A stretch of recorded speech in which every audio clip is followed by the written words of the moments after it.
Alright, so today I'm going to be doing 3 Minutes Chronicles of Narnia. Ready? Go!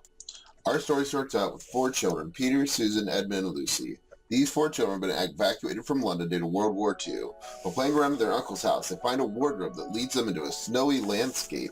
The first to enter the wardrobe is the youngest girl, Lucy, and she meets Mr. Tumnus, who takes her into her home, stranger danger, and starts to play an instrument known as the pan flute, which lulls her to sleep. Once she wakes up, Tumnus reveals he's a servant of the ruler of Narnia, an evil white witch, and Lucy convinces him to let her go.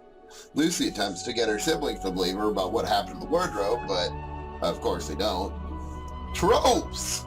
The next to enter the wardrobe is Edmund, the second youngest. He checks in the wardrobe and finds himself in Narnia, where he meets the white witch, who wins him over with sweets and drinks, because, I mean, who doesn't like food, right? The witch explains she would like to meet with him again, and she sends him back to the lamppost, where he meets up with Lucy.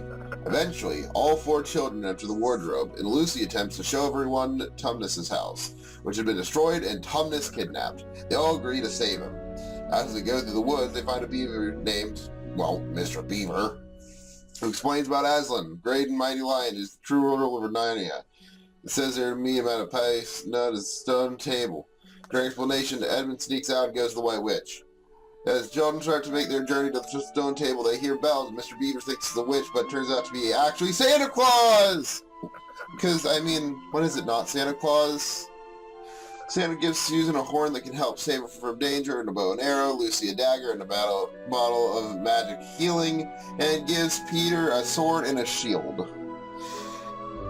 The children reach the stone table, and they can see Aslan there. Aslan asks where Edmund is and is told that he betrayed them for the White Witch.